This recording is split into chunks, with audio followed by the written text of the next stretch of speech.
The deadline for open enrollment in government health care will end this month. So if you've still got questions about it, here with everything you need to know about with some timely tips for choosing a health care plan is our lifestyle lawyer, Shari Olefson. Thank you for joining us. Sure, good All morning. right.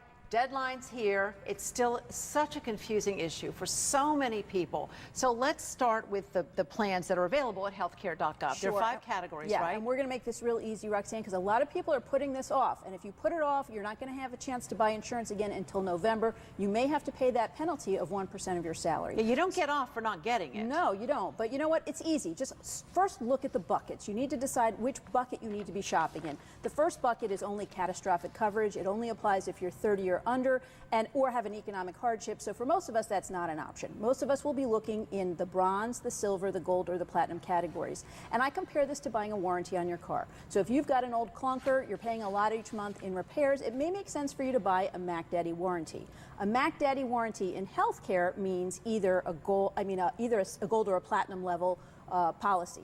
Those policies are going to cost you a lot of money up front. That's the warranty money. Your premiums will be high, but on the back end, if you need services, it's not going to cost you a lot of money. So more out in the beginning, less if you've got a lot of things that you've got to see a doctor for. So if you're in relatively good health, you can be looking at those less expensive bronze and silver plans. So what do you look for, though, in terms of exactly what you get for these plans? Within the plan. So once you decide what bucket you're going to shop in, you move forward and use a similar analysis to decide which plan within that bucket. And the goal here, Roxanne, I mean, there are dozens of plans, so you can't get yourself crazy right now. You don't have a lot of time about finding the most perfect plan. You want to find one that's going to work for you. And there are 3 basic types of costs you want to look at. The first, of course, is your monthly payments, your monthly premiums, which just has to be affordable. The second are those costs you're going to pay in addition to your monthly premiums. So that includes your deductible, which is the amount you're going to pay until your insurance really kicks in. It includes co-pays, which is the amount you pay, usually a fixed dollar amount, like a $15 copay for a doctor's office visit. And it includes co-insurance, which is actually the amount that kicks in after you meet your deductible for certain services, and it's a percentage. So if you have a certain procedure, you may have to pay a 30% co-insurance, which is going to be a percentage amount. The other big cost is the actual out-of-pocket maximum. So that's the total amount you're going to pay under your plan in a worst-case scenario. All right. So what if you sign up for a plan? Like you said, don't get crazy over it. Right.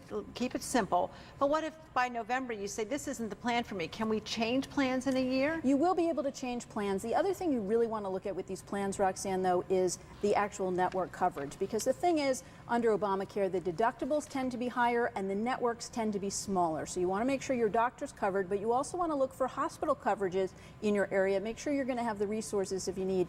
Here's the good thing, is that these plans now have to have essential health care benefits underneath them. So there's 10 categories of benefits that you know you're going to get. None of these carve-outs like we used to have under old insurance plans. You can be assured that you will have at least those benefits. And here's the other thing. If you want to save big money on health care, shop for the right plan, but also 70% of costs are actually preventative costs. So take good care of yourself. Isn't that such a good idea? Good idea anyway, right? Yeah. Think of a lot of other things, too, besides getting insurance to cover the things that are wrong. Keep it right. Thanks, Shari. Keep it running. Keep that car running. Thank you. Let's go back to the anchor desk.